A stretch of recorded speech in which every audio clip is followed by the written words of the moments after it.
ఇళ్ళ పని కానుంచి ప్రతి కంపెనీలో పనిచేసిన సార్.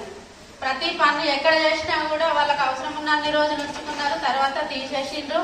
లాస్ట్ కి కరోనా టైంలో అందరు ఇంటి దగ్గర ఉంటే నా ఇంట్లో నా పిల్లలకి పోషించుకోవాలి కాబట్టి నేను గాంధీ హాస్పిటల్లో వర్క్ చేరిన. అక్కడ గాంధీ హాస్పిటల్లో కూడా 4 సంవత్సరాలు చేసిన తర్వాత వద్దు అమ్మ అని చెప్పి 240 మందిని తీసేసారు. అక్కడ తీసేసిన తర్వాత మాకు ఎంత ధర్నా చేసినా కూడా అక్కడ ఏమన్నారు అంటే వద్దు అన్న రోడ్ల మీద పండుకొని కూడా ధర్నాలు చేసినాం. ఎక్కడ ఉన్నా కూడా ఎక్కడ లైఫ్ లేదు అని అర్థమైంది. ఏదైనా దొరికితే అనుకున్నాము. ఈ ప్లాట్ఫారం పరిచయం చేసింది నాకు సర్వశ్రీ మేడం. మాకు మహిళా సంఘం పెద్ద లీడర్ ఆమె, ఇక్కడ కూడా పెద్ద లీడరే. అయితే అక్కడ ఒక లీడరు ఆమె చెప్తే కూర్చున్నాము ఒక హోమ్ మీటింగ్ లా.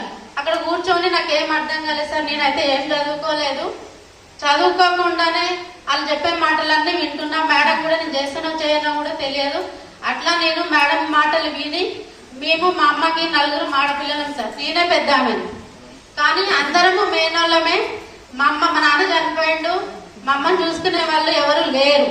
ఇంటికి పెద్ద కొడుకుగా నేనే చూసుకోవాలని చెప్పి ఈ వెస్టేజ్ లో సక్సెస్ తీసుకోవాలని అప్పుడు మేడం మాటలలో విని అప్పుడే ఐడి తీసుకున్నా. ఆమెను తీసుకెళ్లి సామాన్ కూడా తెచ్చుకున్నా. మా అమ్మకి హెల్త్ బాగలేకుంటే ఆమెకు ఐ సపోర్ట్ కొంచెం అవి ఇచ్చిన. కళ్ళు కూడా బాగున్నాయి, మంచిగానే ఉంటుంది, వర్క్ చేసుకుంది.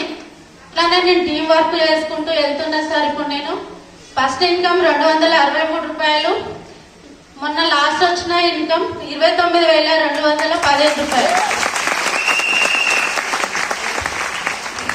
జనవరి చెక్ 50,000 తీసుకోవాలని కోరుకుంటున్నా సార్. Thank you.